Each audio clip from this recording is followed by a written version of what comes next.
Yeah, or is it just here? I don't know. Fair enough. That's usually what happens. You have one or two days and you start to understand just this much. The next thing you know, you're at a workful meeting for 12 hours on the internet. Okay.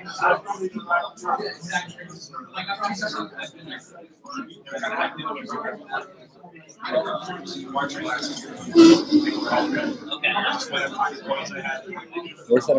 It's live right now. Yeah, it's low light. Kind of low light. I mean, we've got about 30 minutes or so. Nobody's stopping in here. But you should ask if we're actually supposed to watch. I think he wants to do everything we can. Until it's fucking December. Yeah, it's pretty good. Yeah, I got enough in there that I'm paying attention to it, not so much that good to zero, and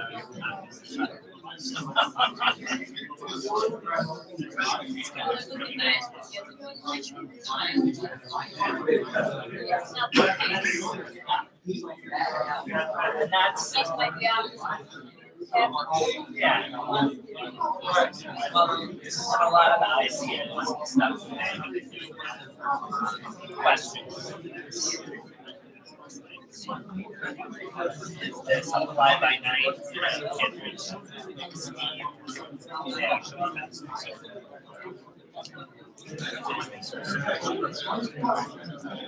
Trick was that when you kind of got to stop.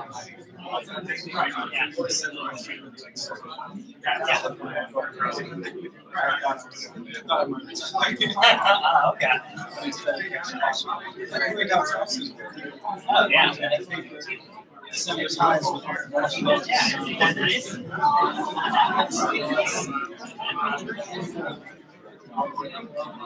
It's possible that maybe you are not supposed to lose the But you can.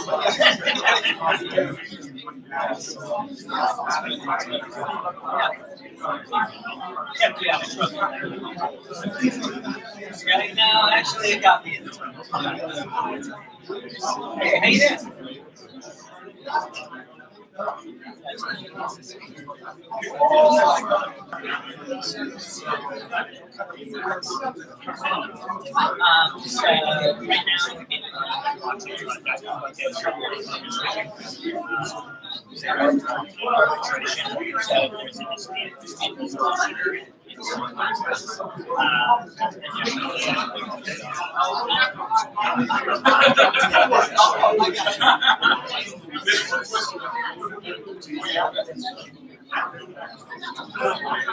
watching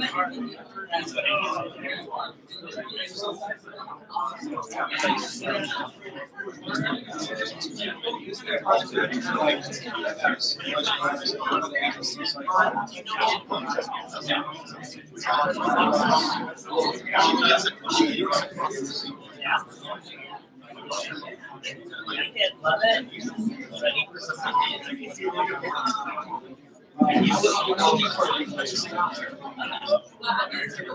What do you know? I go ahead. Okay. Hey, how's it going, Gun?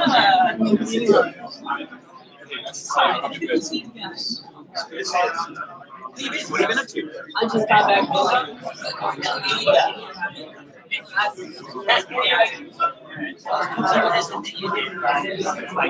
Orange County, is that your guys talking about the money service thing? Let's try. Oh, I thought for some reason I conflated those two things. I had them in the California scene. Okay. I didn't talk to him. Yeah, you? And he's still looking. You got my Periscope up, but it hasn't inspired anything. Oh, that's it now. I don't think it's They used to live. What? We're supposed to. Oh, did you read it?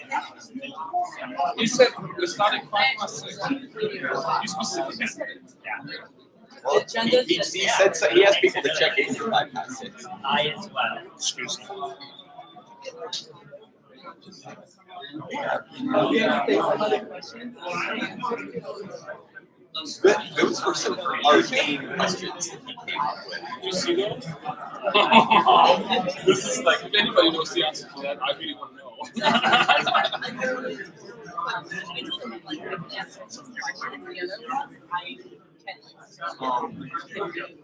I also hope he words them in the way that he did. That was more French.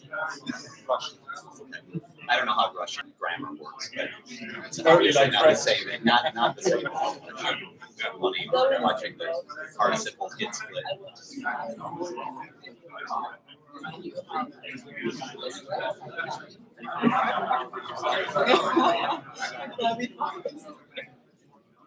I should talk to Daniel.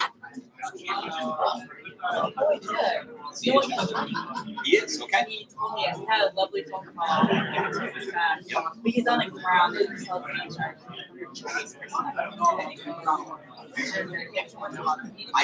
That has always been my impression, is that it's a real Chinese business in a world where there's not a lot of real businesses like that. You know, there's a lot of high-level marketing bullshit, and that one is not it. But he definitely seems to He is a perfect guy. sounds like it. Loves talking to people, has the business acumen, pre-existing connections, the obviously Chinese pedigree. He's been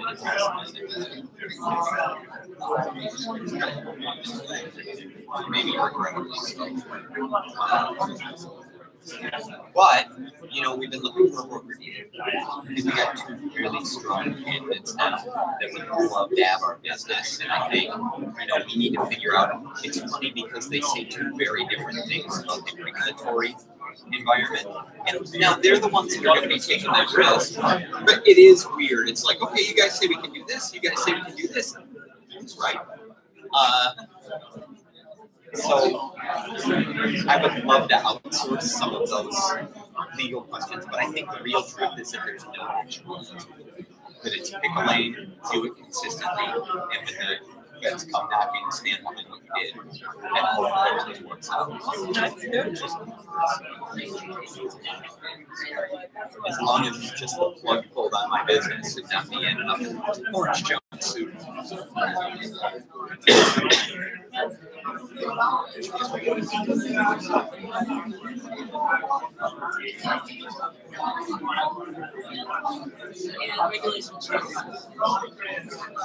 Yeah. Whichever way. No. And end up voting for it. Yeah, I was gonna say.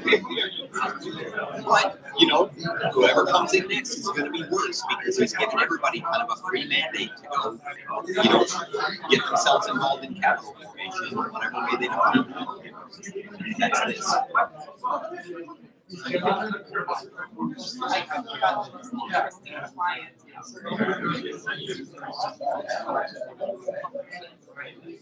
In LA? Yeah.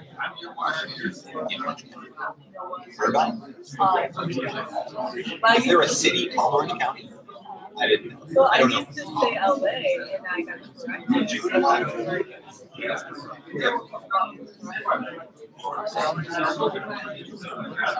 Yeah. No one in Chicago says that, though. Go out to Oakland, and you're like, we got going. When's Smosh? Clock's ticking on third week of August, Jay, still.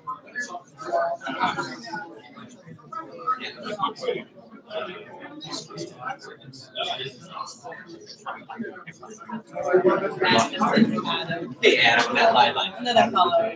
He's the leading like attorney. Do you know these guys? I met Wolf a minute ago. Yeah. Yes. Dan Kuhn, nice to meet you. Adam, nice to meet you. Look like Clark Kent over here, man. He does. Shit. Intimidated. I don't need the glasses, they're just the glasses. Yeah, there's plenty of booths over here. You can change your suit outfit. You know what? I got it in the bag. Perfect. It shit goes down. I'm glad that you're up here with me. What have you been up to? I'm kind of surprised you haven't heard that. Yeah, man. You're a fucking 2-year-old. Oh, I was the guy wife too. Wolf's going to win too. You got 8 legal? Wolf has like 4 or 5 kids. I'm not sure. He doesn't know about? No, not that. They're all. So you're pink one? I didn't go because I was in Las Vegas for like 2 of the last 3 weeks. That's right. You told me that you were going out there. Yeah. I forgot about it. How'd you play? So I. Okay. No, I know. You had the last. Yeah, I went to Las Vegas for 2 of the last 2 weeks, playing a couple of World Series events. You're just pretty good then. Yeah, it was pretty good. That's gotta be over there. Yeah. So I played in the main event. Didn't do well. I played in the West events, like 5Ks, 1500s. Played a bunch of high-stakes cash games. Good daily tournaments. Overall, I was up on the show. You're running a crypto business. And you're going to big tournaments. Well, I went for 5 days and left for a week. Danny's just back So to Vegas. Came back. Yeah, Really last week. I like the came with me. oh, that's good. Yeah, the first time I didn't know because I was actually meeting with the hedge fund and then just played a couple of games while I was there. Made the most of it, and then Came back. Hey, man. yeah. That's where all the capital was in the poker market. It's amazing how many people I talk to in poker that are just way deep in crypto that have been for a couple of years. Yeah, everything is a natural problem. It is. Healthy risk appetite, disposable income, degenerate gamblers. Yeah, exactly. Satisfies all the above. On the fringes of the economy. What is possibly attractive? Good equipped decision making, like logic and math, like kind of overlaps. You know, maybe. Kitty Club? Yeah. Thank you for listening. Russell Thomas? I know Johnson. Okay. I think if we hit the pedal, we could be there next week. Why don't you sleep with Russell Thomas? Why don't you sleep with Russell Thomas? I honestly forgot Russell's name. I've never met Russell. Yeah, he got like 3rd in the main event. Yeah, he did. I never met John. We talk about that all the time. Must be. I'll show you some.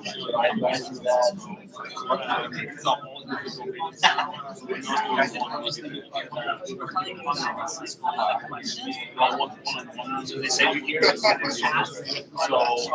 seen the questions? You've seen the questions? You've seen them? Were you the moderator? I haven't seen the questions. Oh. Oh my god, okay. I'm just showing these to you. That's all enough. There. Well, let's There's Lord Answer.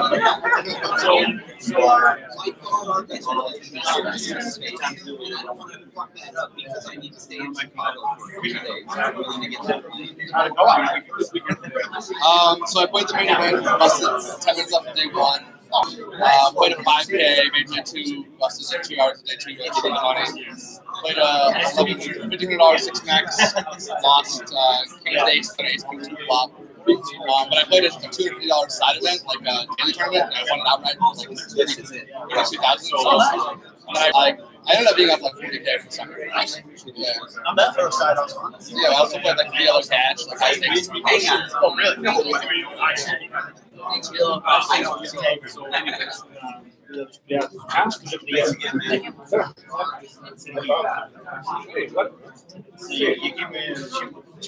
That sounds like I'm feeling good.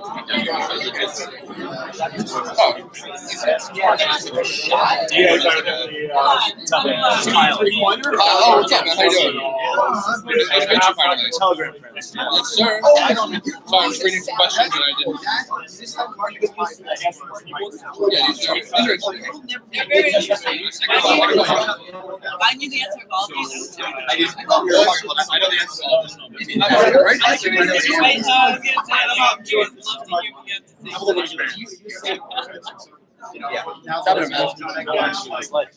Pretty good. Were you coming to this event already? This guy. Joe Hernandez, the man to know. Yeah, I was around here. Awesome. They concentrate like during the stock market, companies building stores there. And the people who are doing market investment, they're building out, learning all the shit. Thankfully, the price is up $800 or $1,000 since last week. Otherwise, it'd probably be like $1,200.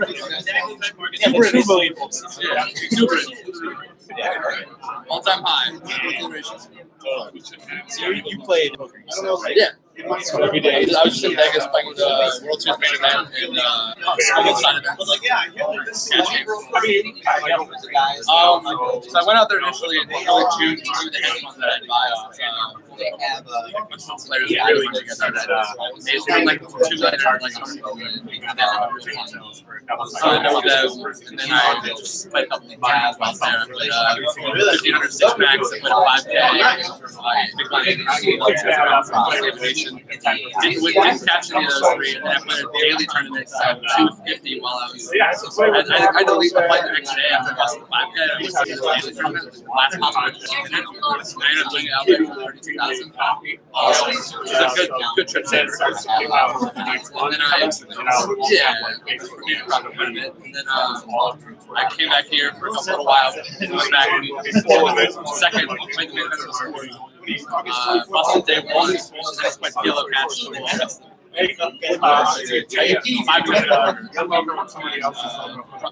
Did like 20 hours. I don't remember, but he's got my stuff.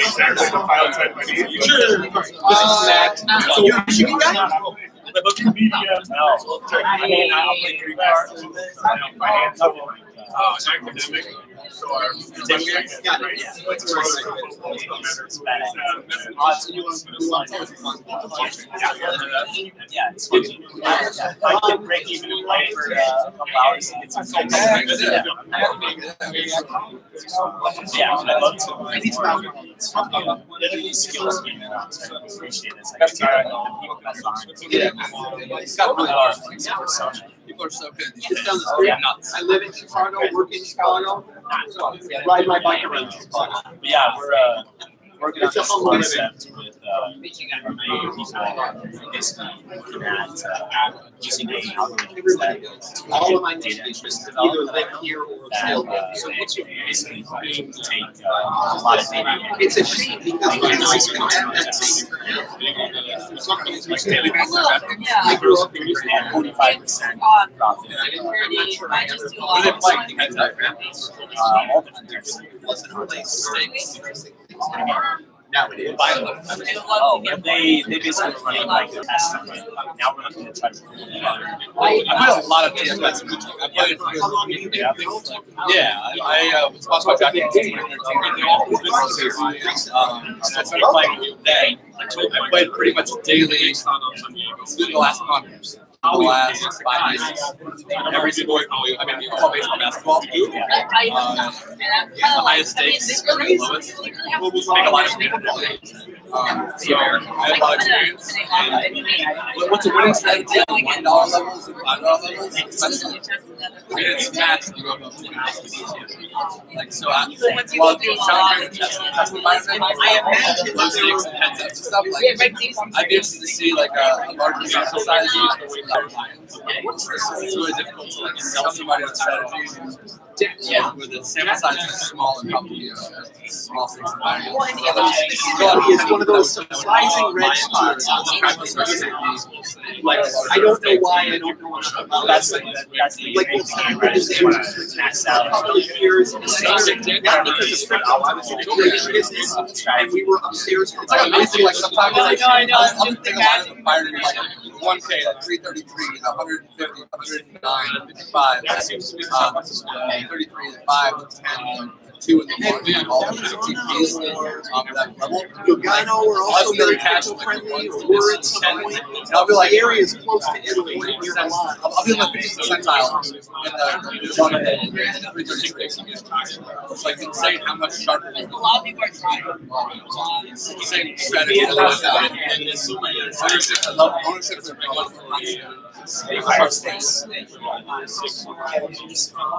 Yeah. I mean, a lot of people just come back to space. Right, because it's, people can get promoted from a CEO. Besides,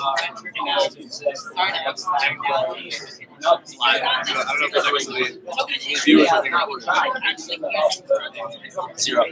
They already went to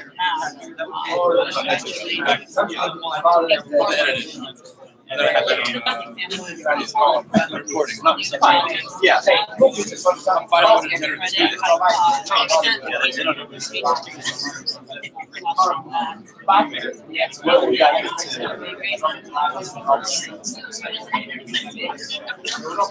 And GDPR just went through. Absolutely.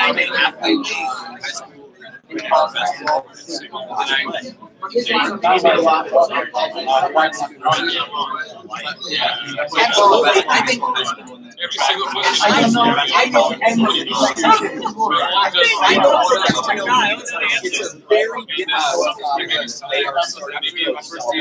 I don't think I have very much valuable insight from my background or my knowledge. You know, there's a lot of advanced mathematics in there, a lot of advanced law and economic theory, some of which I can imagine. So I kind of like, but I think there's probably because this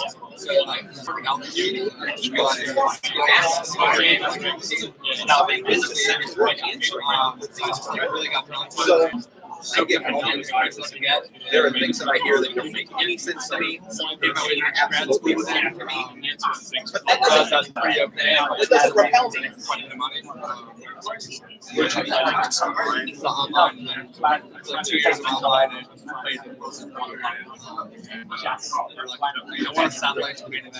So still has to build a rocket ship. We can all fantasize about going to space, physics of it and the science of it. We still have to go something together. We're still trying to schedule equipment expedition. I know I want to do it too, but I'm not going to tell them to do it. So that's back and forth for a decade. Black Friday happened. He's gone away. I'm curious to hear your thoughts. because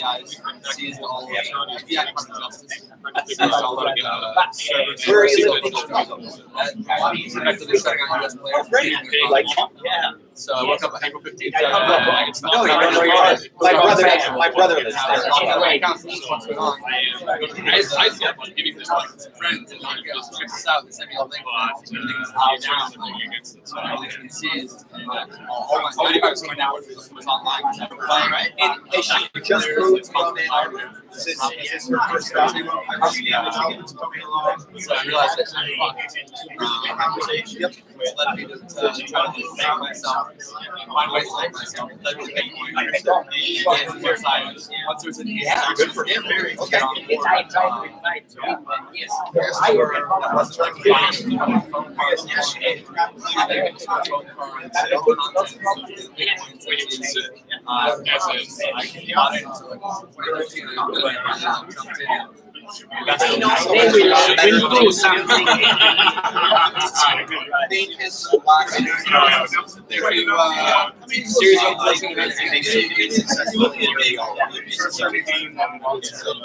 Great. Like solve all the I needed. Like so, yeah. I saw value. So thank you. Yeah.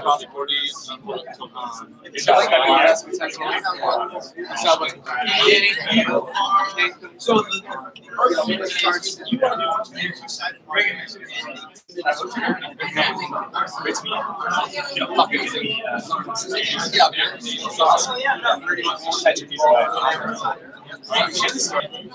Pleasure.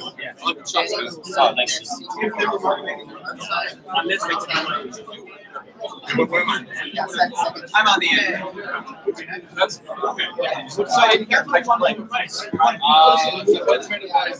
before that, I played there early June.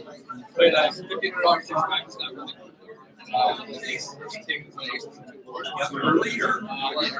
Second level. I already doubled up. But the guy that supposed to be out there. So then I played $1 Nation Bounty. They were my next bounties. Didn't cash. And I played 5K. We haven't played World Series event. Made day 2, also like 2 hours. And then I hopped right into the $2 games to it. So I leave the next day. Didn't want to play the World Series event. I think myself that was like 2 days straight. And I won $32,000. And my wife said, I started but I bought it in like and it ended at 4 in the morning.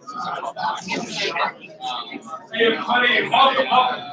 Welcome. I don't need a microphone. You guys can all just hear me fine. And, go ahead and grab a seat. There's one right here. Right here.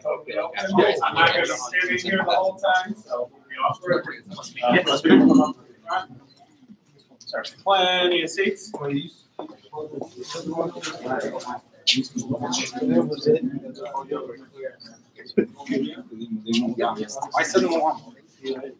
yeah, a little bit of housekeeping first. We have a bathroom all the way outside in the hallway, so that's inconvenient, but it's there. If you are lucky enough to be a lady, there is one just down the hall here. You don't have to go outside 1871 and walk around. So that's kind of nice. We do have an excellent panel for you today to talk about ICOs and cryptoeconomics and all these interesting things that really only apply to decentralized ecosystems and the blockchain space. So I was thinking about what I wanted to talk about in my intro. And what I wanted to talk about, to get you guys ready to listen to this, is my belief that you don't have a blockchain without a crypto asset underneath it. All right, a lot of people are going to tell you, well, no, there's a great use case for private blockchains. There's not really. There's other tools that could be used probably better and more efficiently. There are some very few use cases that may be able to benefit from that. But generally, you're just trying to select who has like access or read-write control, or even maybe like a full deletion control, or changing the structure control of data. But what we're really looking at is building a system where it's not just one person has control of the data. So I usually use this little trust slider here, which is this idea that in a normal database, you're going to be trusting one entity, right? So whether it's a bank that is Chase in the middle, that you both agree, yeah, they're accounting this properly. They have my amount of money, they have their amount of money, they'll handle it properly. You can take that and you can move that trust slider over and say, well, we don't want to trust just one person because one person is easily corruptible. So we may need to put a situation where there's 5 people in control of it, right? And they each, without some sort of democratic process between them, to change the rules to the game that you're playing, we're going to give these 5 people kind of equal or equitable access of changing the rules to the game that's being played.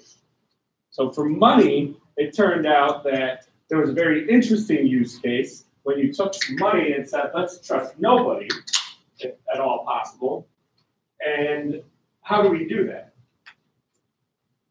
How do you take the trusted intermediary out of there, because they can become corruptible, take 5 people from having control out, because when you do that, I don't think giving 5 people the keys to the system that all of our money is in is a good idea, because 5 banks bought out the independent oversight bureaus in 2006 and 2007. So if they had the keys, why would they not collude anyway? So that's corruption and collusion.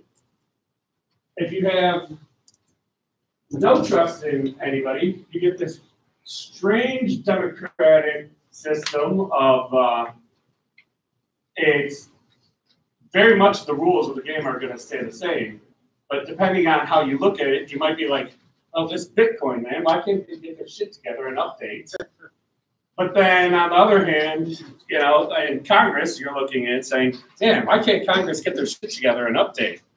You know, and that's what happens when we give power to a lot of people in the system. So the decentralization of this is really a tool that we are trying to find what the right balance of this system is. So in cryptoeconomics, we're going to look at something like Bitcoin, where one kid's running his computer and he can pay for beers that week because he was mining some coins.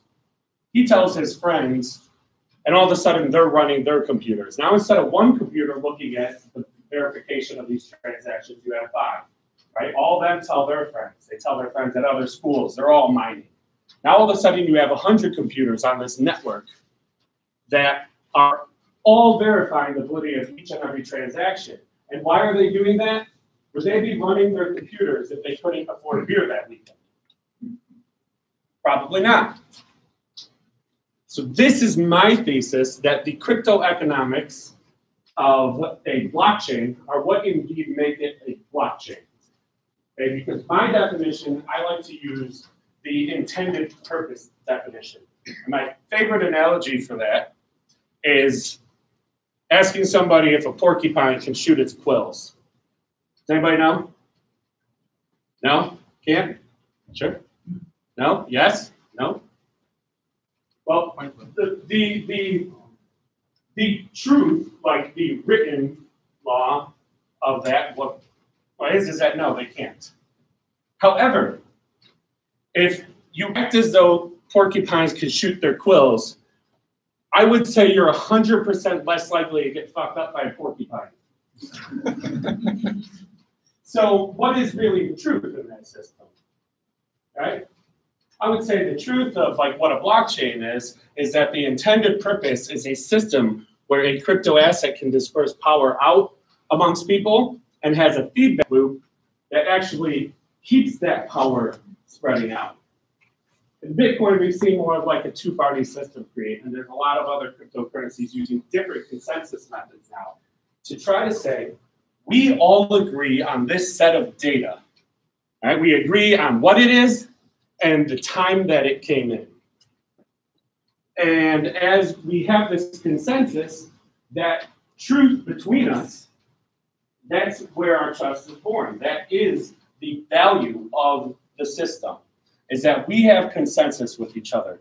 Does gold backing a dollar give it value, or does us believing together at the same time that gold backs the value of the dollar give the dollar value? Second, for sure. It's simply a consensus. So with this code, we're trying to figure out how can we find different ways that are going to build this consensus between us, one. And then secondly, what is the important thing that we build the consensus with? Is it something like reputation? Is it something like the value of the state you put into it? And how do you measure that value? What if, an interesting point I've been hearing a little bit recently was, if we're measuring the value of these systems in US dollars or any other currency, what if that currency is hyperinflated? Why would we keep scoring the losing accounting unit? That doesn't make any sense, right? So what is the value that we want to put into these? Do we want to build a consensus of what a dollar's worth, but digitally? Or are we trying to build a consensus of what we actually believe in? So I think that we're still experimenting with it. There's going to be a bunch of protocol levels. How do you code it to figure out a consensus of a set of facts that may just only be important to a few small groups? And there may be other things where we're building a consensus of what the world believes. Either way, if we can share this trust, not just me and going and getting married, right? Because I'm getting married because we can now make these superhuman decisions. We can say, I know that you're going to act in my best behavior. Everybody else I encounter, I have to play this prisoner's dilemma game theory, where basically I have to assume you're going to do something that will screw me over to make my best decision. And then we both actually do worse for it. I think as we solve these problems of finding what our values like really are, what is this consensus we want to build? Do we want to build a consensus of builders, people who create value?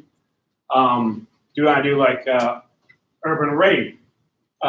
Create a consensus of people who are willing to give first without incentive. What is it that we're trying to build? Why are we trying to build it? And let's let people and help them to build new systems that will let us experiment with it as fast as we possibly can. So the panel here, Makita is our co-host here. Thank you very much for setting it all up. Sir, you can clap for him.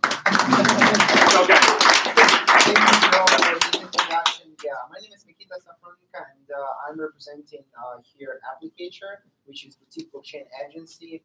We are based in San Francisco, Silicon Valley, and Los Angeles, but mostly in California. And now we want to expand more in the United States. That's why I'm here presenting to you. So we are doing custom blockchain solutions and launching ICOs for the company, as well as ICO marketing, smart contracts, ICO cabinets, white papers with our partners and with our consultancy team. So here you may see some of our partners who I'll be working with. And thank you, Chicago Blockchain Project and Joe, for this really great opportunity to meet all you guys. So I hope you enjoy some retreat there, and we will start our discussion panel with our panelists. And we'll start with maybe introductions. So please, guys, start with Matt. So tell us who you are, what you do, and what is your expertise. Sure, I'm Matt Leidlein, work for and am co-founder of Big High Wall Capital. We're institutional liquidity providers in cryptocurrency assets, which means we make markets and trade the stuff. Help to, like Joe was talking about, distribute value from the holders to the users of cryptocurrency assets. We're here in Chicago.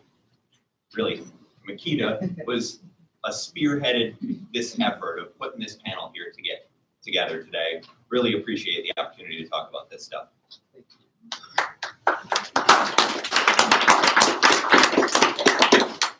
My name is Danny Johnson. I founded cryptocurrency in 2014 called Bitcoin. I advise a number of crypto hedge funds and ICOs, and part of the Chicago Blockchain Project from Joe over there. I've been in the space since 2013.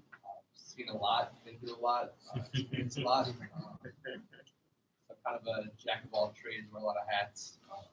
In a previous life, I was a professional poker player for a decade. Happy to be here with you folks. Yeah, hi guys. I'm Wolf.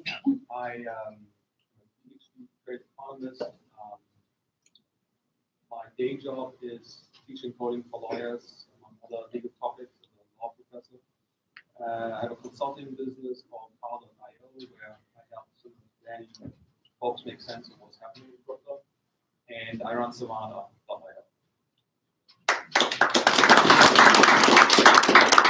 And before you will start, I'm really excited when Joe told me that in 1871 there is a policy that if there is a panel with more than 4 people, there should be a lady. And we are lucky that we got a lady here. I'm really excited because I found only less than 10 women in this hall, and I want to be 50-50 at least. So, you know, like if you know someone and encourage them to be in our space, because there's so many guys and we want more ladies because their mindset is different and we want to hear their thoughts. So please tell us something about like what are you doing and what is your experience? Thank you, Kita. I'm a practicing attorney here in Chicago. I'm a solo practitioner.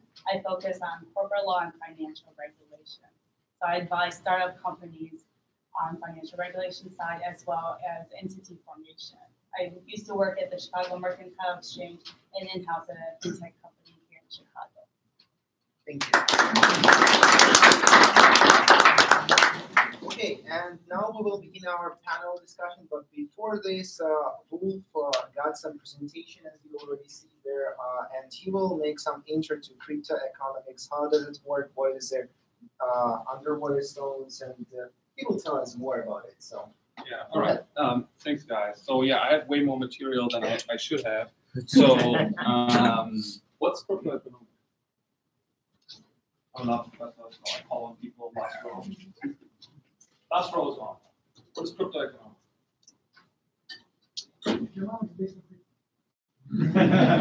Keep going. What's CryptoEconomics? How do centralized networks actually function?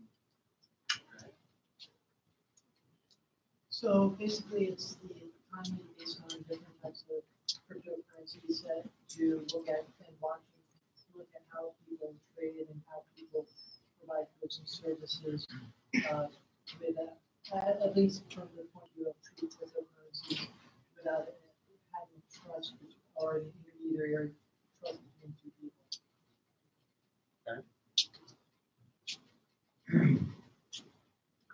Study of how your token affects the mechanism design and game theory within your blockchain and outside of it. Has anybody figured this out? Is there anybody to whom you would be willing to point and say, this person knows?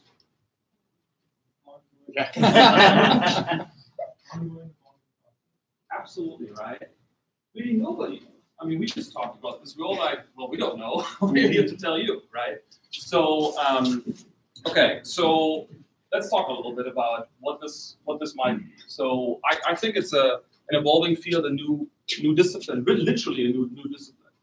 And as an economist, I would say that this is something that allows true experimentation in economics in an unprecedented way that we've never seen before. Yeah, so microcosms of microeconomies you can build in crypto. And we've never had that before. Economists traditionally look at certain policy instruments, compare different economies, different economic metrics, and so forth, right? At multiple levels.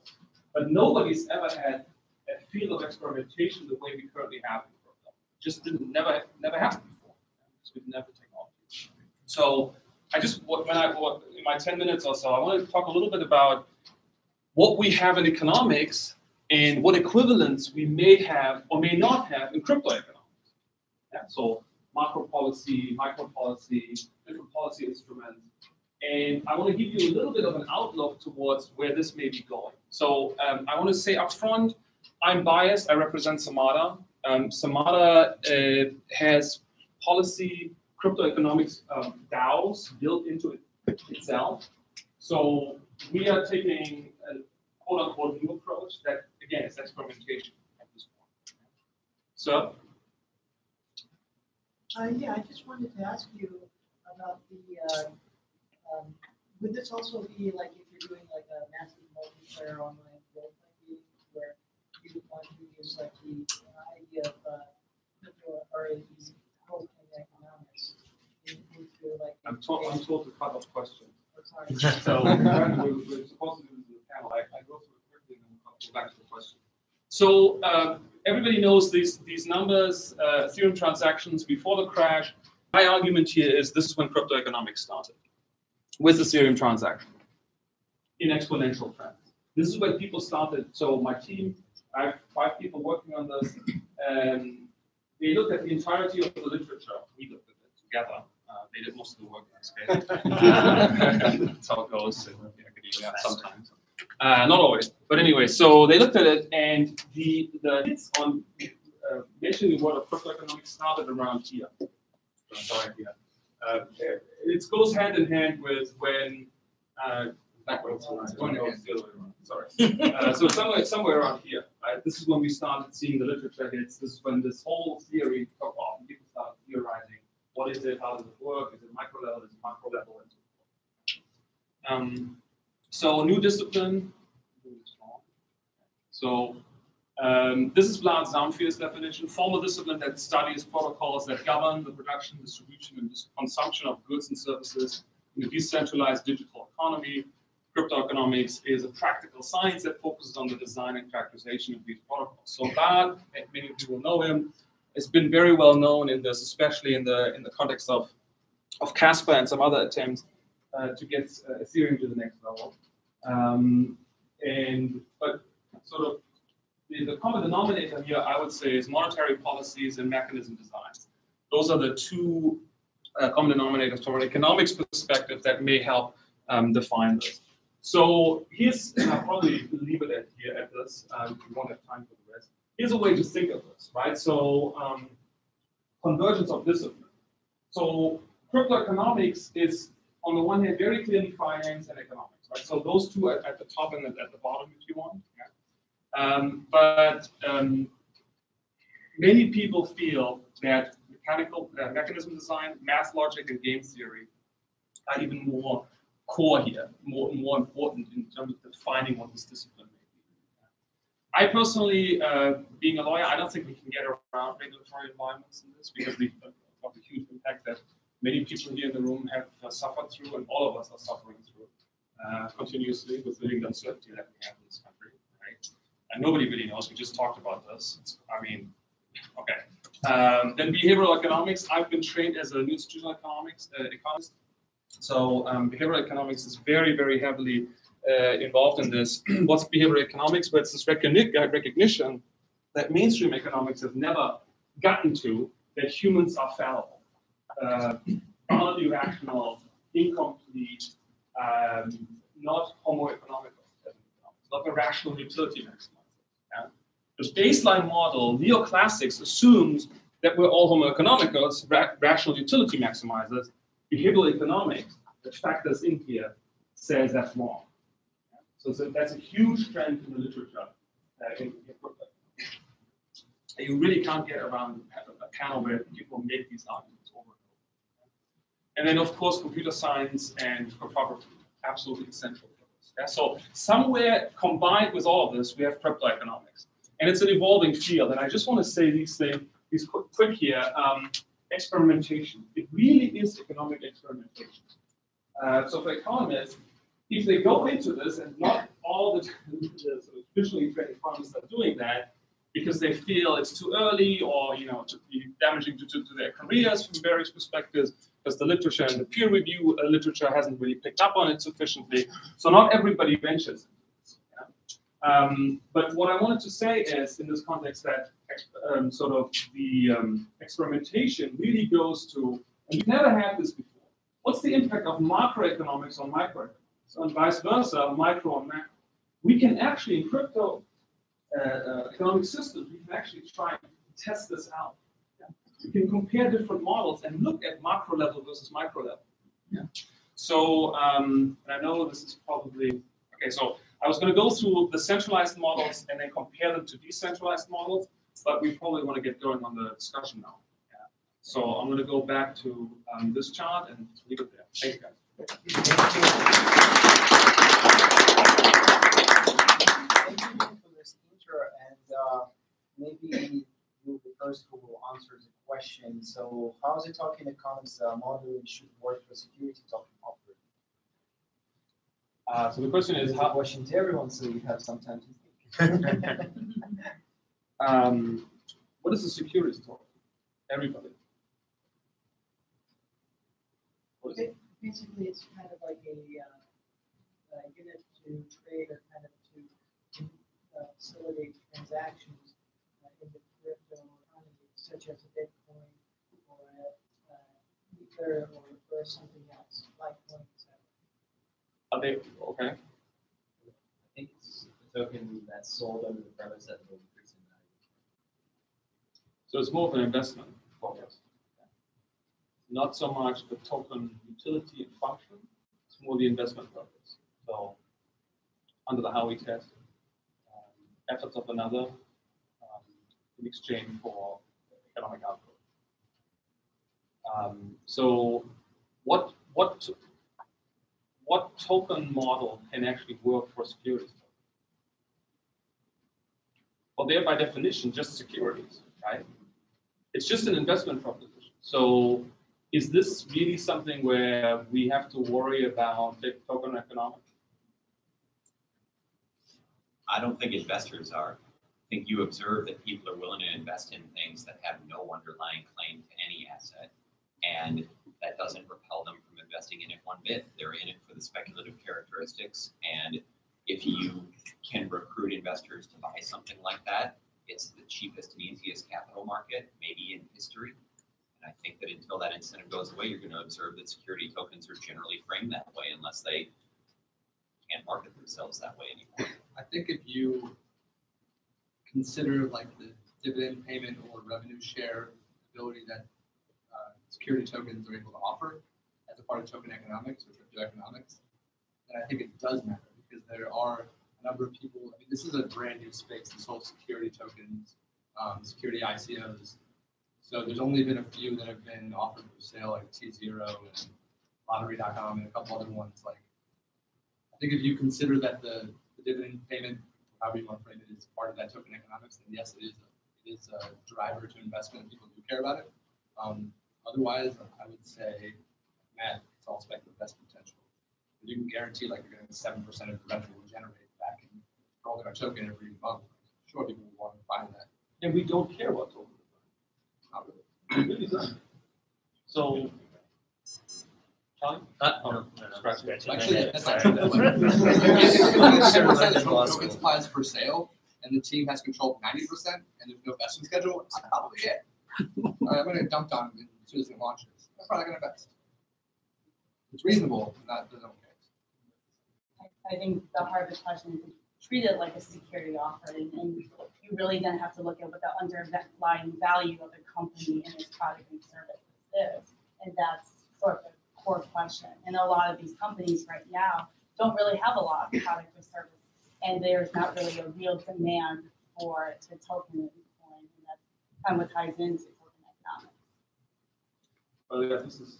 Well, I mean, traditional financial markets are grappling with this question too. You have companies like Spotify that don't seem to identify any claim on future assets in their IPO.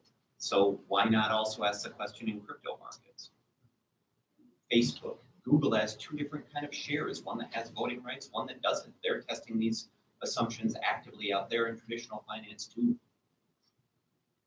Yeah, well, I've been on one panel in San Francisco, and we have so many panels like this every day. And on one of them, there was a SEC representative. Kind of was, like they cannot officially be on the panel and tell from their SEC, but that's a question that people ask him personally after discussion, and he was like, well, we need to check, but we doesn't have enough people to check all this stuff. So like they still working on it, and I hope there will be some this fall there will be some different regulations. So at least they will understand is it money, property, or assets, wherever.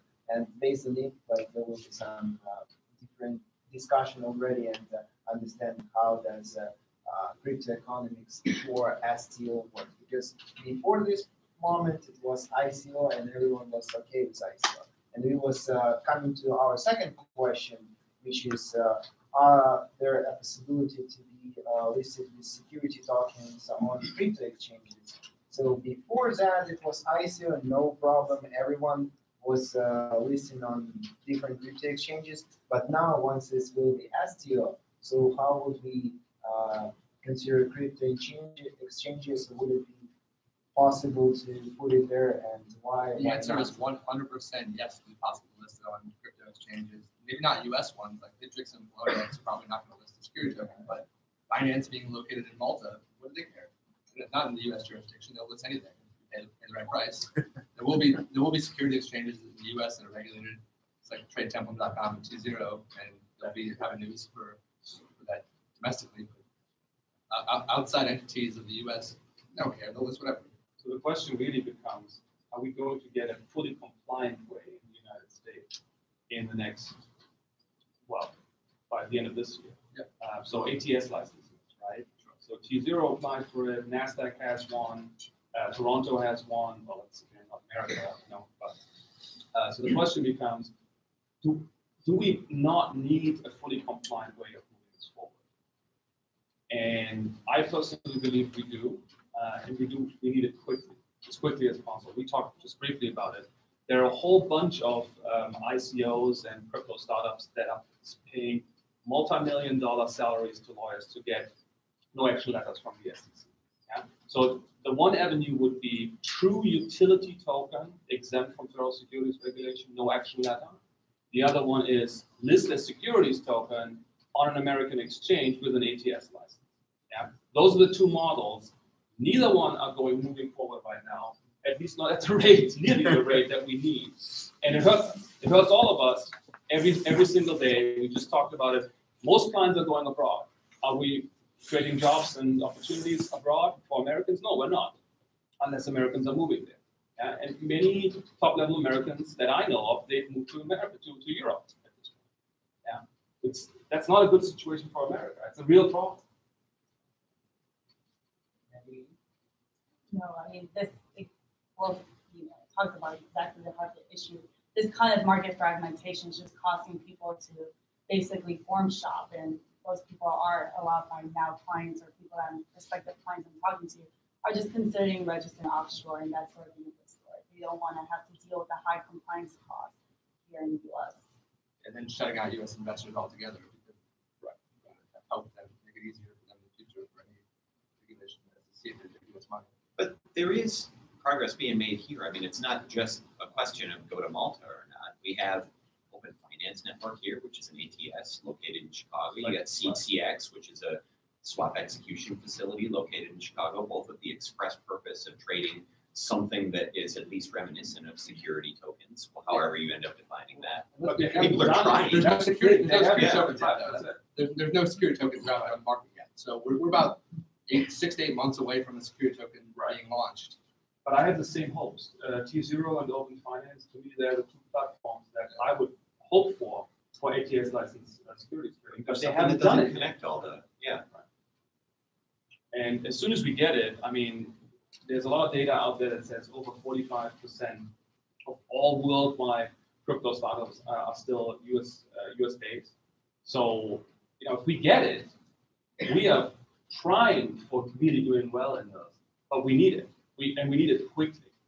And I would think that'll be the trigger and the catalyst that gets institutional money in the game, because they want to trade in regulated licensed markets. They want to have that ability to feel confident that their money's protected and that they're going to have insurance on it, so the ability to be insured. So I think that'll probably be the next catalyst for another run. Hopefully it's soon. Something I wonder about is, why is this so unique to crypto? Has anybody in this room been so fascinated by a stock that they just had to go to the Toronto Stock Exchange or the London Stock Exchange or Shanghai to buy it? There are innovative companies elsewhere in emerging markets, and I've never observed a stampede like this. It's almost disorienting, where we kind of all sit here and assume that there's this massive demand for overseas security token assets.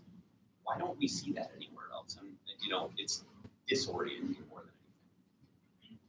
So, I was just kind of thinking that maybe the reason why is because this is kind of a new space. You have the early investors who have started with the Bitcoin mining and the Bitcoin tokens. Now you have a lot of different tokens out there. No one really understands what they're doing, so some people are just jumping into that. Looking at maybe some of the smaller, plus expensive tokens to mine and to work with. And I think right now there's not enough education. It's not really the regulation, it's really more of the education in the mass markets. I think that the benefit of the Bitcoin and the cryptocurrency unit is that now we can have institutional or normal people being developing their own types of wealth and their own types of assets, where before you have the big institutions who kind of gave the money and the regular common traders and the common folk were kind of at the bottom. Thank you. Adrian. So, well, to answer that question, I would say, at least in part, it's liquidity, right? So now we can take illiquid assets, like a house or diamonds or rare gems, and make them more liquid and buy a fractional percentage of that. However, I'd like to posit that why do we call them securities tokens? Because they would pass the Howey test, they would be securities. So in order to have a securities token overseas, you would almost have to make the same kind of disclosures and the same kind of representations and have the same sort of link back to enforcement in this space that we can offer in the US.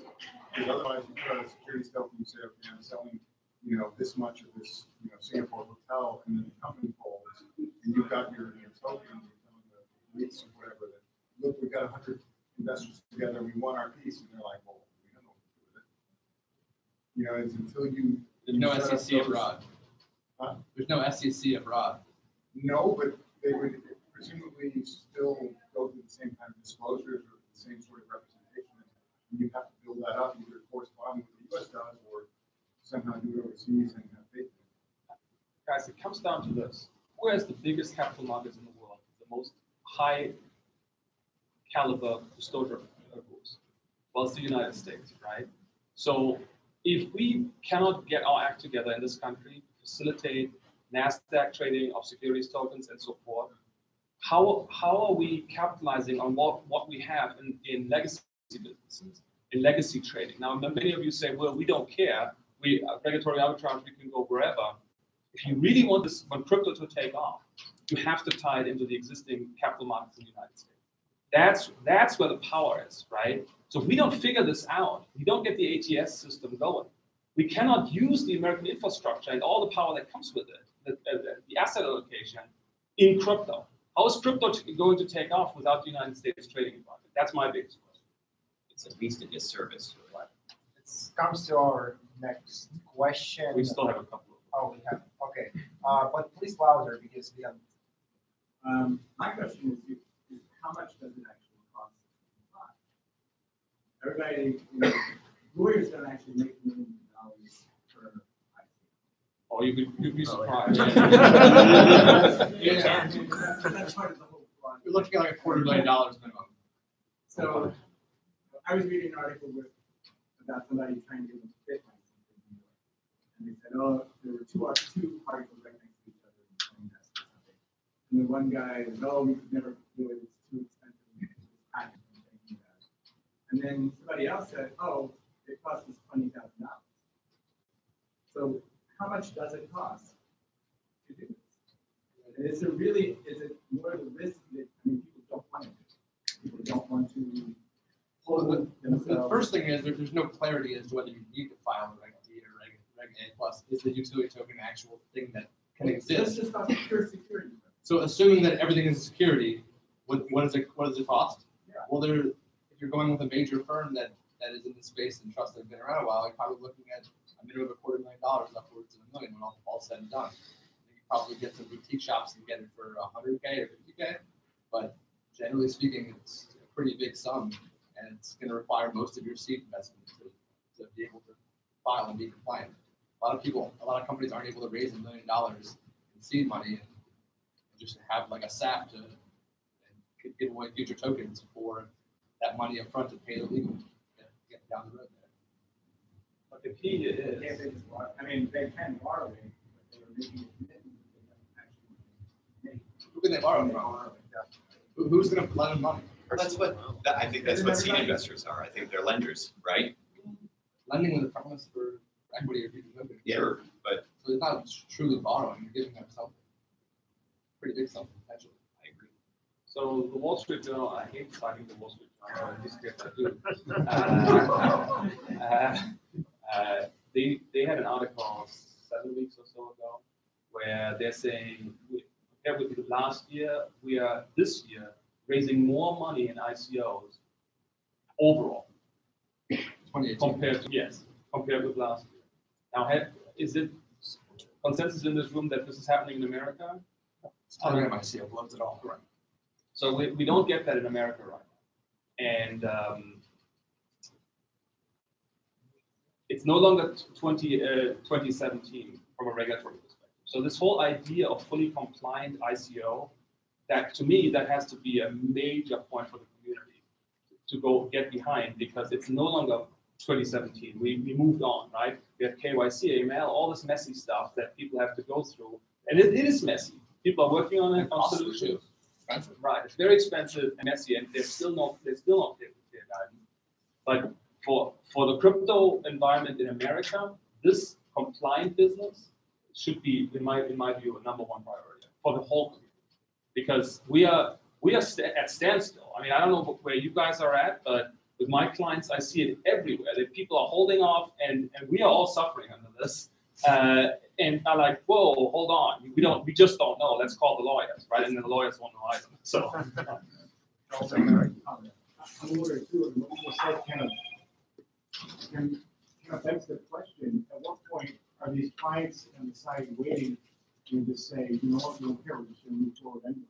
I feel like in dealing with certain questions related to crypto assets, I've had to just make it up as I go along. And the elephant in the room is all this discussion is that we really don't have to listen to these people can do whatever they want. That's all the beauty of it. Okay, so there are two reactions to this, right? One is we're not touching it, we're shutting things down. The other one is I don't care, let's go. The I don't care, let's go reaction, in what I see is we're going abroad. Or how do you that's a huge problem. And also, I think that the second I don't know, let's do it.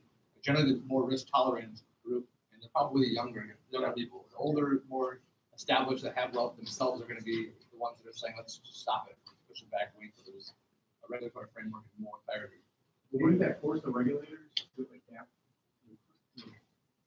Is that how you observe the regulators behaving? You see the SEC adapting? I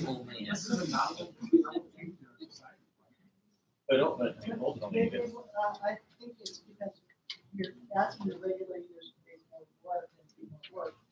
They really don't care about the general people in the audience, or people generally, as long as they kind of have the power in their stuff.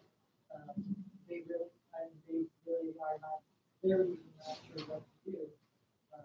But as long as they have their procedures. We have a securities lawyer over here, Elaine. Would you like to chime in, please? Well, I was going to say the regulators do care, and they've made clear that they're going to hold lawyers accountable for what they call gatekeeper liability, basically aiding and abetting others. And although it hasn't been as public, they've issued a lot of subpoenas, and there are people trying to defend attorneys. SAFT subpoenas, 70. Yes. So everybody, Adrian. SAFT subpoenas, the anti-SAFT, you guys are winning. Yes. 70 subpoenas. What are the penalties for violating? What do you get? 90% of the way there, but that last 10%. Okay, let's get one more question here. What are the penalties for violating that gate? Is that disbarment? Well, among other things, I mean, it could be, criminal fraud too. Aiding and abetting fraud is what they're going after people for, and the inability to ever work in the industry again. There could be a number of consequences. Yeah. So in the back. I just want to make a quick observation. This industry needs really, really fast. This regulatory phenomenon is really a reaction to what happened late 2016 and 2017. So here we are in the middle of July. But they're trying, right? The institutional investment market is sitting on about $130 trillion in assets. Everyone looks to that wall of institutional capital and say that's what we really need. But the market is sub 300 billion, and that's a problem in the economy. So, good things come to those who wait. There's $130 trillion of investable assets at the back end of the regulatory process. Question is working its way. How many of those are repatriating once we lost them? May very well. My point is just that it takes time. The industry is so exciting because it moves so fast and it's so complex. And people are making up as they go along and learn. I suspect when you get to the middle of 2019, you'll have regulatory clarity in the U.S. as you do in Japan, and you'll start to see regulators move in lockstep around. So, this is a market to be long-term bullish and short-term pragmatic, just in my view. That'd be a glorious day. One more from Marco. Yeah. I had two really quick ones. So, like a security token, is it also a claim on a company's underlying assets? Does it at any point survive the credit chain with equity and debt, or is it just for future on a constant stream of payout, or just for appreciation purposes? Whatever they need to be all above. Well, we kind of make the distinction. Mark and I work together. That there's a security token and a tokenized security, and those are extremely different things. But we made that up. Yeah, we did. And then this was for Danny. Like you said, you don't think a security token is going to be listed for 6 to 8 months. Is that because you don't see any Reg D or Reg A plus stuff being approved in that? No, it's because there's a 12-month lockup on these security token offerings. Once they've once they've finished the sale, it's 12 months before listing. And I think T0 finished the sale what 4 to 6 months ago. You can't trade Reg S. Well, we're talking the U.S. Reg S is offshore. Okay, to continue to our next question, it's we was talking about exchanges and like, is there any chance for security tokens to be listed on traditional stock exchanges? And how soon, how far, and what do you think about this idea? It wouldn't take custody; there would just be like a database, right? Like, it's possible, but I doubt it. It'd be a whole new ballgame for them to try to get the R&D and assemble a team to make that happen. It's a good one for me. CME could do this theoretically, right? It's just a ledger itself. But it's a pretty big custodial risk and security risk on their end. I think it's also possible that smaller exchanges might also be able to provide the cryptocurrency and liquidity to different traders so that you might be able to do it through something like an Ameritrade or buy those cryptocurrencies like regular stock exchange. I'm just kind of saying that that's also another possibility as the crypto changes and evolves. Okay. Well, and next question that came up like from that 12 months lockup period, that we have many coins dying through this period of time. So like, how to avoid features of dying coin when talking out run out of demand supply? I mean, this is our first really crypto economics question of the night, right? Yeah. Why are these coins dying? And I think there's Would probably dying though? I don't know.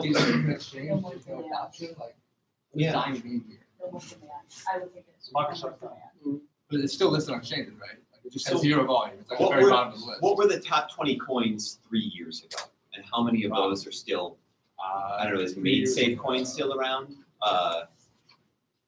I'm not old enough anymore to speak to this. It was like Beta coin and like Black coin. Yeah, but those are dying coins, right? I mean, Black coin's still People aren't working on the development of them. People are forking those chains and creating their own new things. So what do you have to do to survive? You have to be ahead of the technological demand.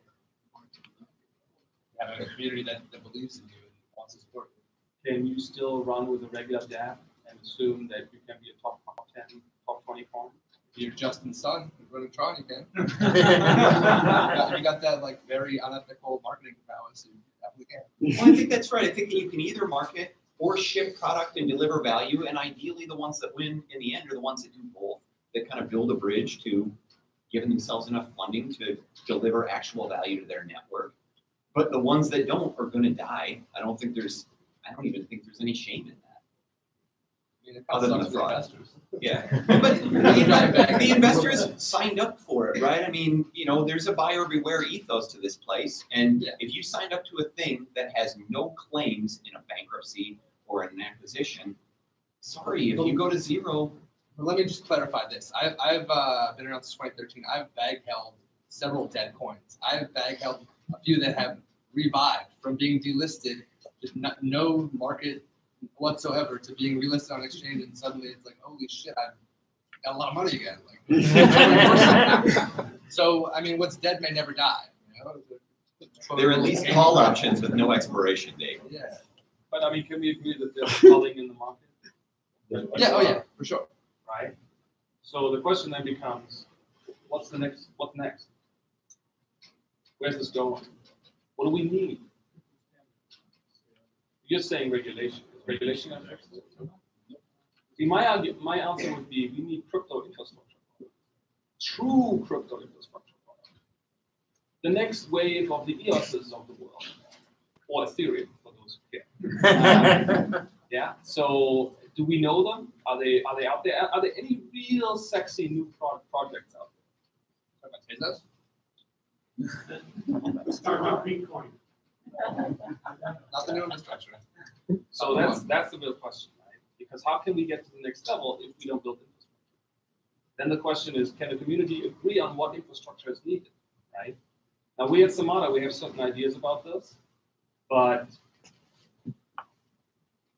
I don't see a lot of infrastructure right now. Ma'am, you had a question? So from the point of view of the global macro economy, I'd like to ask a very fundamental question here, which is what is the need for already in the United States, we have, as you said, developed equity market, capitalism market, and I think we need to wrap on top of that and incentivize plus capital and incentivize. It's always going to have to go back to the law and to trust the issue because of the way that our legal systems. I don't really, I understand the case of cryptocurrencies. I don't understand the case of crypto economics. It seems to me that it's not, and the reason that all these problems are occurring is because sooner or later people aren't going to trust the community because there's a fundamental use case issue. So I just wanted to put that out there. I don't yet. I would like, sorry, I would like to say that basically there's. Can you speak up louder, please? Oh, sorry. I was wanting to say that maybe there may be a use case that you have something that's in glass or something that's not necessarily physical, tangible. But like maybe, for example, you're doing like that building, the model or video, you want to be able to solve that as well as digital assets, but you know, being able to distribute it, you don't want to have like a third-party middleman.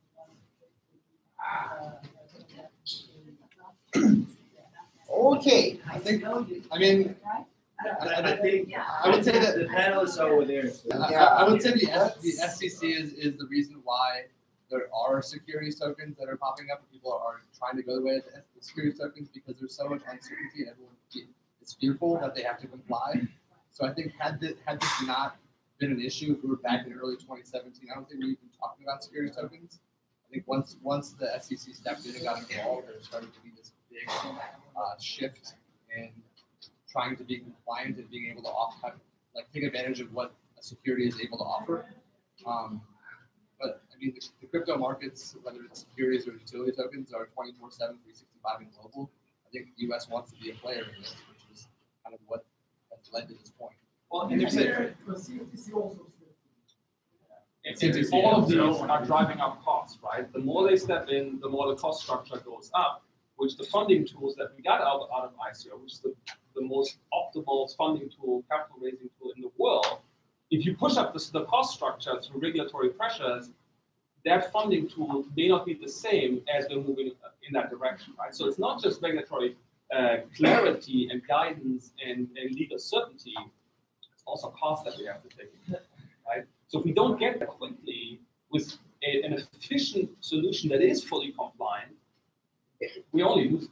That's my view. And I think there is something genuinely innovative about these assets, and I'm not sure I can put my finger on it to directly answer your question, but we kind of observe, and this is kind of how our business got built, so I'm intimately related to it, but not so sure that I know what I'm talking about. You have these speculative assets that people are funding, and these are investors, and they are expecting a speculative return. But then there's also an underlying product that is being built that is eventually going to be transacted in the very same currency or coin that is the speculative asset. GM is nothing like this. People buy GM equity. GM spends that money and produces cars. But Tezos or Ethereum builds something that delivers value specifically to that equity token in the sense that it gets used on that network. And so to ignore that just for the sake of being careful about regulating it, where there is some at least interesting innovation going on here, I can't speak to the economic value of it as well as an economist might, but that's what I see as the core innovation about this technology is that you've kind of married the idea that there's an economic asset and a currency into the same thing, which is at least rare, if not unheard of. And that presents a set of interesting regulatory questions and interesting innovation owe it to the people that are interested in building this stuff to clearly regulate and provide some clarity so that they can build it. If you're comparing it to like VC investing, how long till you can exit your venture capital investing? Like, what is the timeline you're holding that asset for? Like years, 5, 7 years? With the crypto asset, you can be liquid upon distribution, or security token can be listed or liquid within a year. So it presents a whole new opportunity to be able to capture the upside of this company and be able to exit in a very meaningful short time frame and be able to flip that capital to another investment. So I think we all agree that ICOs has been a great and quick fundraising method for a lot of companies.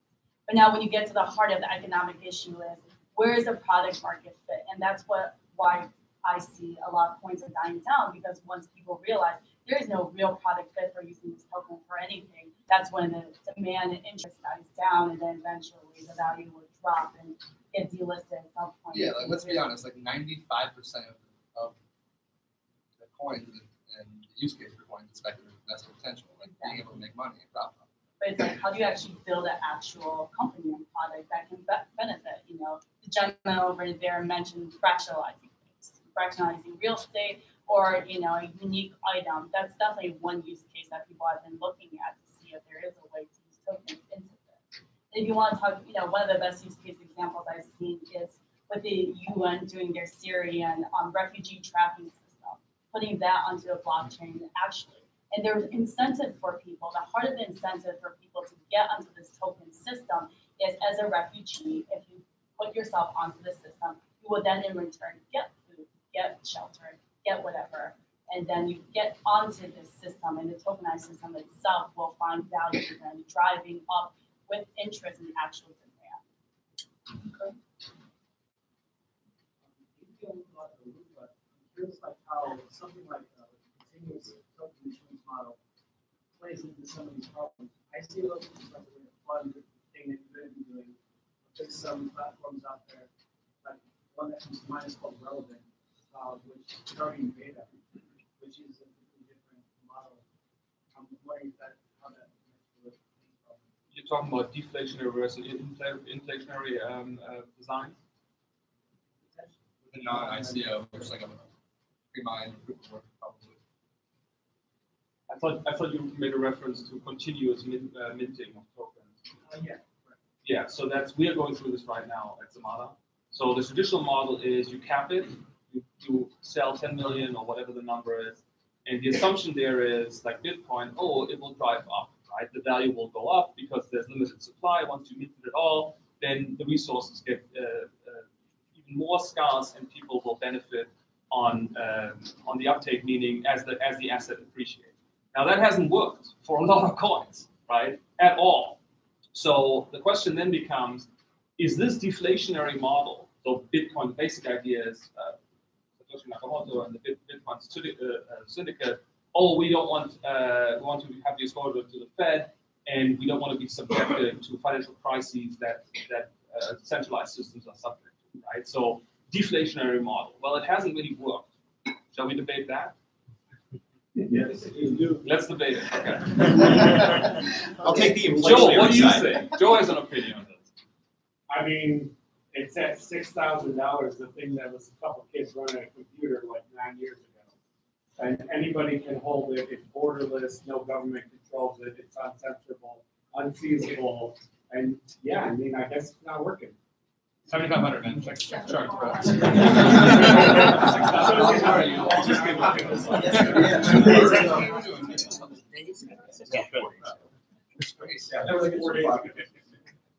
like that's a question of the deflationary coin actually promote economic use as opposed to just being a store of value. And if you look at any history related to economics, you see that when you have a deflationary market, the only thing that happens is people hold that asset in order to have that asset appreciate in value and then have no actual medium of exchange for that currency. I think that's why you hear a lot of regulators talking about the fact that Bitcoin can't really function as a medium of exchange, because when you do have such a limited supply of coin, then it only exists in a deflationary framework, which no one wants to spend something that they think in different days can go up in value. So at its core, Bitcoin can't really exist as a medium of exchange. Oh yeah, Tether can. So this is the research that I skipped, guys. If you look at, so we listed the top 100 coins by market cap, and literally read all of the 100 white papers, and then coded them. This is the graph for inflationary model versus deflationary points. So if you just look at where we're going with this, the deflationary. What's that? You can't see the legend. Sorry, down here, the blue is inflationary, the red is deflationary. Yeah. So if you just look at where we're at the end of this year, well, July, I believe is the cutoff date. The red is deflationary token models, top 100, are still very clearly on top, but the inflationary models, and that was the question that you posed, they're really on the up now. So more and more people who are out there creating token models, they're starting to use continuous minting processes rather than cap raises, right? With a limited token supply. And the data actually seems to suggest that we are pivoting right now in this model. So the Bitcoin philosophy of cap it all, create the new gold standard, that doesn't seem to be reflected in the top 100 coins. At least there's a trend towards inflationary model. And we are, just so full disclosure, Samara does the same thing. And we can talk about the ins and outs, why and how. But the devil is really in the details. It's like mind-numbingly difficult getting down to the details. Well, since Bitcoin, you can send Bitcoin many decimals, why do we worry about this when the decimals can just go infinity? That's the idea behind it, right? The question is if the valuation follows this basic baseline idea, and if the market follows this, right? Which raises another question: is crypto comparable in terms of the efficient capital market hypothesis? So this is over 150 years of research, right? Pharma and so forth. Is crypto falling into this category? Meaning, can crypto trading be claimed in an efficient market? It's a big question mark. Yeah. So do we all understand how this works? Also, 150 years ago is when you stopped having bank accounts, where any bank commits its own currency and take the bullion or the hard money to the different markets around the country, and whatever the trusted entity close by is up to the trust of that community to mint their own, write their own bank account, write their own marketplace script. And that's how you have liquidity under a hard asset. So we need in the digital world a hard money. That's the purpose that Bitcoin serves. That's its application. It's a hard money. Species. Okay, so let me just say a few words about this. So efficient capital market hypothesis. How do we create value in a coin or in an asset, right? So American biggest capital markets in the world, everything goes through mandatory disclosure regimes in America, right? The most vigorous disclosure standards that we have in the world. That's arguably why we have the biggest capital markets in the world. There are other factors, of course, that factor into this. So if we have efficient markets and new positive information comes into the market at T1, market reacts at T+1, we have new supply with new demand curve, and the price goes up, right? That's the idea, right? So we go from P0 to P1. That's the baseline model, efficient capital market model, that we've been operating under with over 150 years or so of research, right? Is that the model that works in crypto? You jump on the news. I don't think it works in the real world.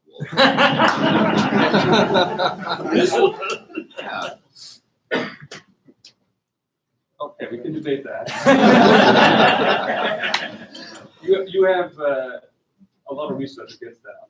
Well, but I mean, look, this equation is a nice economic proof, but in the real world, supply and demand is a function of a lot more than the next news item that comes out. And people's ability to react to it is very various. My old trading business competed with people that were reading their headlines off of CNBC and doing them algorithmically with microwave relays. And there's a massive difference in information dispersion in the efficient market hypothesis that is not accounted for. Absolutely. But what's the baseline we have that gives rise to the efficient capital market hypothesis? mandatory disclosure, right? That's how our capital markets work. That's why we believe that this can work, right? That's why this model has worked for X amount of years. Matt may call it the question. There are other factors. It doesn't always work. Yeah? I don't doubt that. But overall, there's a lot of support that this is the model. It makes sense. That's it. That's exactly it.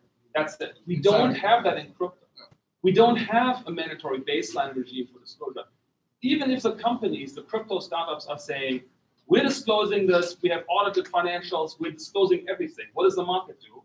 Well, they discount it because there is no mandatory regime. There is no disclosure standard. Nobody knows what they're disclosing, or whether what they're disclosing is the actual truth, right? So the market, if we believe in rational behavior of crypto investors in the market, would discount that. Okay. But let's say we get there at some point. I'll go with you. We're not quite there yet. Let's say we get there. Even if we get there, there's actual rational behavior, full research on investment behavior in crypto, and the hedge funds are working on it, right? So we still don't have a mandatory disclosure regime in crypto, which means every time we trade, the market is discounting what disclosures are coming out.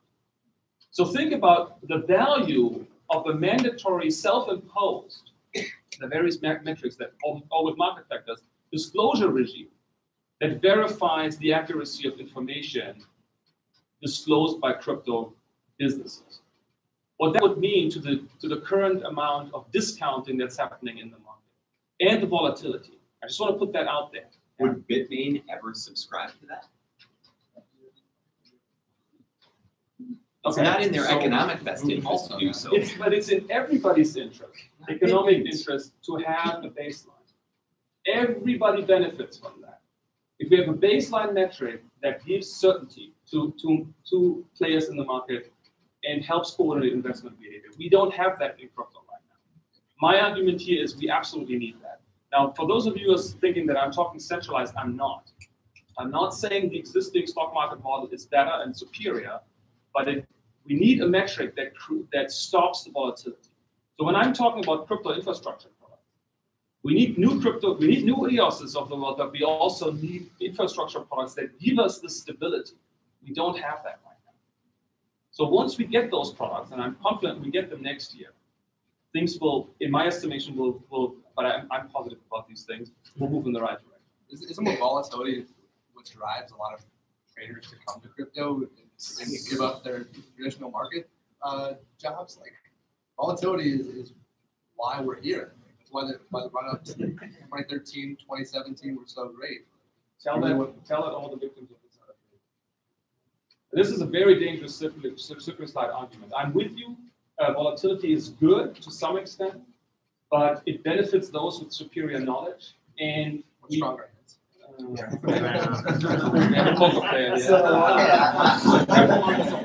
have a question about volatility and like what tools to use in token economics and token flow to limit influence on token price volatility for projects that are oriented on token utilization.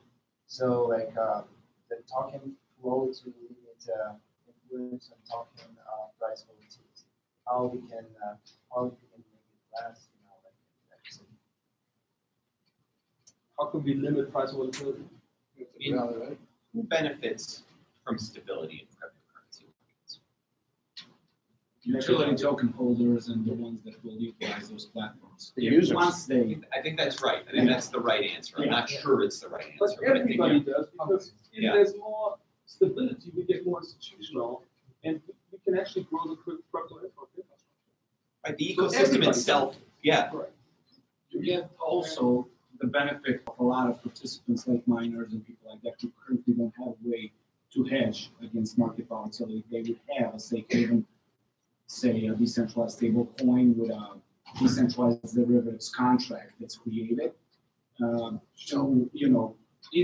that they can secure their profits in the future through mining. That will also keep the consensus pretty strong and decentralized too. Now, with only, I guess, CME and security futures, which are pretty centralized, you don't have a way to hedge against market volatility primarily. So why do we think that two main players in cryptocurrencies, the utility token users and the miners, don't act in concert to guarantee stability? Because in the real world, people do that.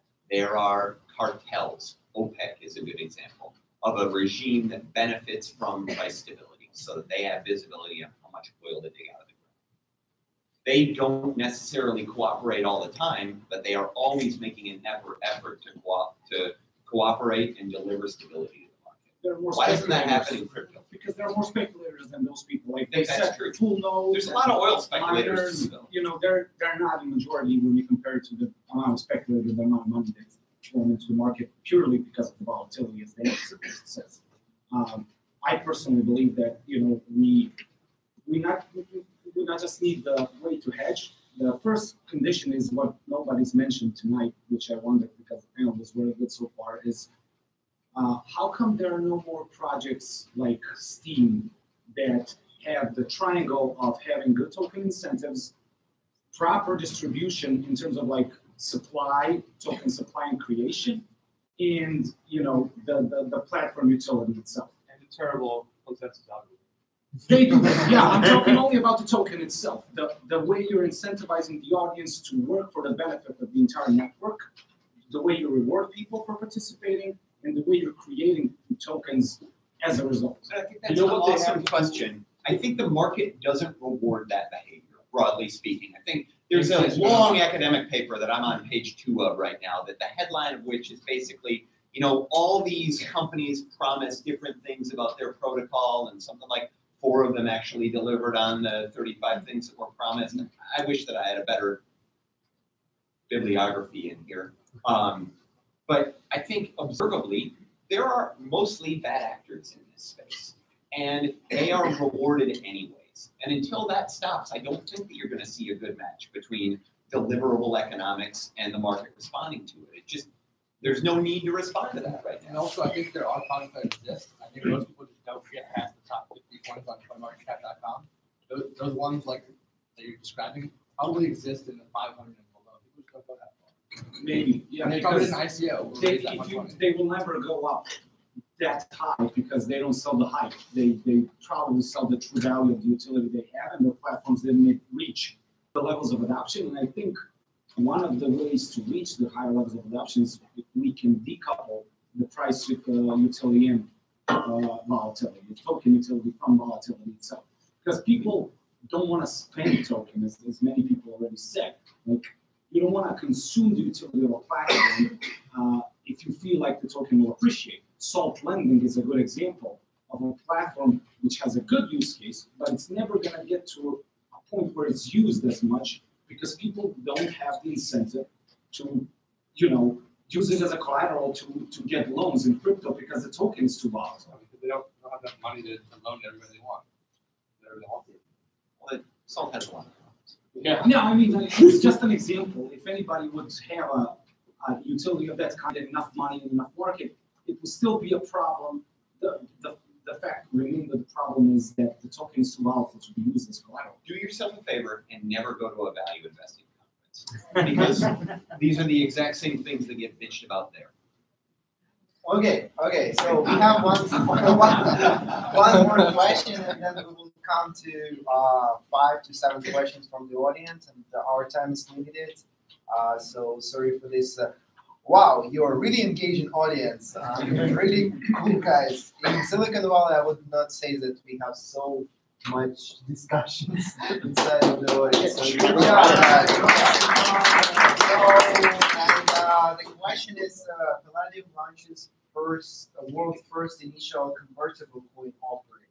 What do you think could it become the new trend in crypto industry instead of traditional ICOs? I'm going to understand what Palladium does. They have. They lie. They buy banks. Well, they issue a coin that converts into their equity after 3 years. I defer to you guys. Danny's the one to answer this one. I've seen a lot the other way where people are offering seed round investments that convert to tokens. You can have the equity of the company or you convert to tokens and be liquid immediately. I am not familiar with Palladium. I think it's an interesting concept. It encourages long-term hold from large investors, which obviously is good for the economics on the market, creates scarcity, scarcer token, more demand, causes the price to go up.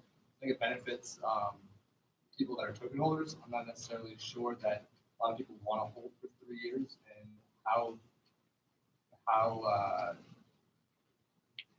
valuable equity in a cryptocurrency startup that did an ICO is. After 3 years, I mean, Ethereum is the only really, about 3 years into Ethereum, it's the only thing you probably compare against. I'm not sure like what the Ethereum Foundation's value truly is. Probably would have made money, who knows? But it's probably a pretty big risk to hold something for 3 years in this space when, as we've talked about already, the coins die. There's a lot of coins that don't follow through on what they promised in white papers, that don't have the demand, that don't deliver. So I would, in my assumption as an investor, put my investor hat on real quick, I would say no thank you. I would rather have a liquidity readily available at any time than hold to a project that has like 95% failure rate. My personal opinion.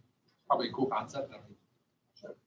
I think it's, I mean, you could just as easily label it the first private equity sale in the cryptocurrency market, because that's all it is they're giving these investors a 3-year lockup and going out and trying to build a business that has a bank on one hand and a securities exchange on another hand and a bunch of cash for the guys that did it on the third hand. And, you know, if you want to invest in that, there's plenty of other private equity deals that you can go to, but I haven't seen any of them yet in the crypto market, so Palladium's that.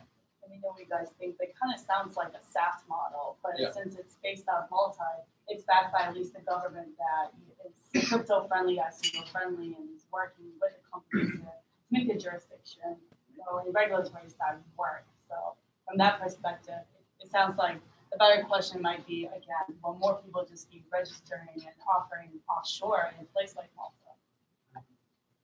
Okay, cool. Let's thank to our panelists, and we'll come to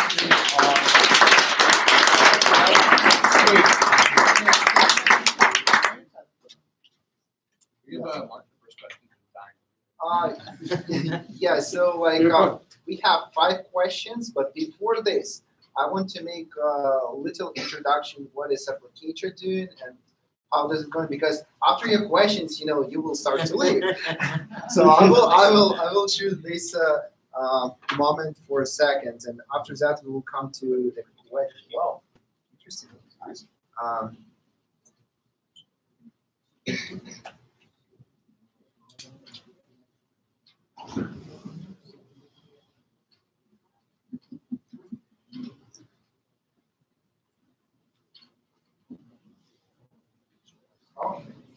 So we are Applicator. What we are doing launching ISOs, doing smart contracts, and doing custom blockchain solutions. In terms of our partners, so as you can see here, and some of in the audience are our partners, and we are trying to work as close as possible with them. So in our achievement is more than 20 ICOs in the last 1.5 years, and more than 30 custom blockchain solutions in the last 2.5, 3 years. So we've been on the market for 3 years. Our team is 75 people, 25 blockchain developers, and around 30 people in marketing team who are doing like different content analysis and marketing strategies. There are some of our clients that you can see here. It's mostly in 2017, so how much they raised and how much they committed, and we are working more. So we have many different panels, discussion, and contributing to our community to tell more about like what exactly blockchain is, how does CryptoEconomics work, and why it's so important to be in trend. So we also contributed to Ethereum community with Applicator Ethereum Proof of Stake, which is technology. Ethereum's still working on it. They call it Casper. We're still waiting for it. For now, many people are already using Applicator Ethereum Proof of Stake. Some leadership, we're working with such incredible guys as Nick and Matsumura, Michael so far, Pretanada, and many more in Silicon Valley. So we can get like really awesome feedback from them for our startups. As well as we are working with our partners here in Chicago, and Wolf, one of them, Elaine, one of them, and Matt is one of them. So we have many huge network and really appreciate their help. Also be a member of Enterprise Ethereum Alliance, which is only 200 companies in the world are members of, and we are one of the top blockchain companies in the world. Not such a big, but AmbiSafe next to us, and we are 75 people there, more than 75 people, but still, yeah. We are located in Silicon Valley, Los Angeles, DC, New York. Right now, looking for people who may help us with this in Chicago, and yeah, growing community all over the United States. And probably our products and services, like the main slide. And if you want to go, want to know more about us and who was our clients, you can always go to our website and applicator.com, and there's portfolio button, and there's all our projects and what we did for them. But most of the time, like once people come to us and want to launch an ICO, we start with our consultancy concept and white paper. The same time, like we are really working really close with this guy, and he's helping us to get like really good clients with white papers. The same time as we send him white papers for chat. So then it starts when white paper and consultancy is done. We are starting with ICO marketing. And in this moment, we are working with lawyers who can understand like what is good message and what is wrong message. At the same time, we are making our marketing strategy and with in-house and doing PR strategies and doing PR like articles, Telegram channels, WeChat channels, social media, all kind of aspects of marketing. And next is coming to legal support. So we have Elaine here who's helping us in Chicago in terms of legal support, and I think Ian doing like the same stuff too. So they can help you to understand what is regulation, how to structure the company, what is taxes, and what should be next in terms of marketing messages. And what we do in-house with our 25 blockchain developers in Ukraine, they are doing smart contract development and ICO cabinet. So ICO cabinet is a dashboard where you can see token flow, where you can contribute, where you can make KYC, and admins from side of ICO will make like approve it or not. And really important part is smart contract audit. We're doing it with our partners from Las Vegas in Hosha. They call Hosha. So there will be HoshaCon in Las Vegas in October. So come join us. And it's important part because you better to invest a little bit more in your ICO than to lose a lot of money, like millions. Because we know many samples when really great ICOs lose their money because of weak smart contracts. Listing on exchanges, in these terms, you're working with Matt and many other exchanges who are helping us to put like ICOs that we already made 20 ICOs on different exchanges. And there is a special slide like with what exchanges we're working with and how to make it.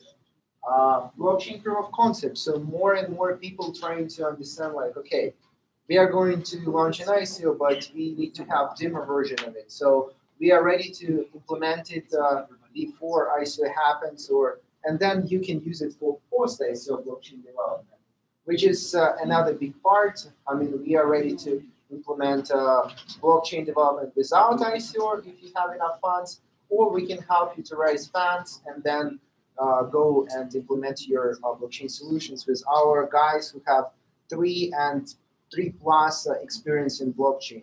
There are not so many people in the world who have experience more than 3 years. So our CTO have experience around 5-6 years in Ethereum and blockchain in general.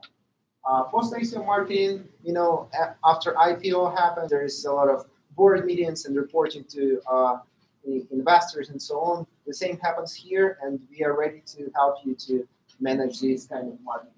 And technical due diligence. So more and more people coming back to us because we have like kind of big experience and we know how to make due diligence, and again, we doing like really good check on your product, fixing it, telling you consultancy, and at the same time we can coach your team. So many people have their teams and they're trying to get more and more people, but they have like a half year, 1 year, 2 years experience. Our guys can coach your team to know how does it works. Yeah, I will just go through slides really quick. So there's marketing and so on. I mean, like, it doesn't have much time, and I know like your attention costs a lot. So what we are doing on ERC20 and ERC223 tokens, the same time we can do on ERC721 tokens. What about EOS? We are doing like right now, like after after EOS crashed, we started to thinking about, okay, we need to improve this technology. So we started to work with EOS2 and collaborating with their team. Actually, we met really good guys on Tulip conference where you were speaking, and we had it there. So we are everywhere. ISO cabinets, it's how does our ISO cabinet looks like, and we have demo version, can send it to you. Exchanges that we're working, and blockchain proof of concept, more and more projects. So here's like recommended ICO timeline. It's really optimistic, like 3 months, 1, 3, 2, 1. But most of the time people coming to us like, yeah, we want to make an ICO in 3 months. It's impossible, but we can do as the best that we can. And mostly marketing will take like 1 to 2 months at least to build a community, gather all people. And after that, like we can work with investor relationships and ICO marketing and actual ICO. So this is one of the slides that probably important. And then our pricing, it's always like this. I mean, like it's much more affordable than on United States market. But well, to start an ICO, it takes like 40 to 60,000, which is white papers package is 10,000, smart contract 10,000, ICO cabinet basic setup on Ethereum is 20K, and our consultancy is $200 per hour, and development, blockchain development is only $100 per hour, which is much more affordable than in the United States because our team based in Ukraine and our sales and marketing people are in the United States. So it's really good alliance of people and team. At the same time, like time difference. So you're going to sleep, given some task, they doing it in Ukraine, you're waking up, you have what do you have? What do you want?